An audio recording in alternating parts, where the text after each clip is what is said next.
Paytaxtın Binəqədi rayonunda soyğunçuluq hadisəsi baş verib.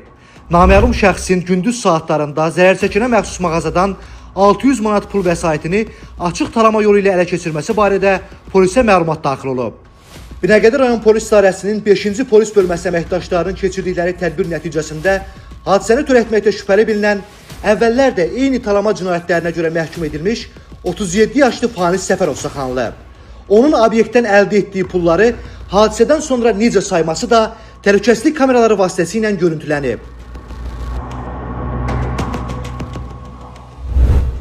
Bölmə əməkdaşlarının keçirdikləri digər tədbir zamanı isə narkotiklərin qanunsuz dövriyyəsində şübhəli bilinən 29 yaşlı Bəhruz Əliyev də saxlanılıb.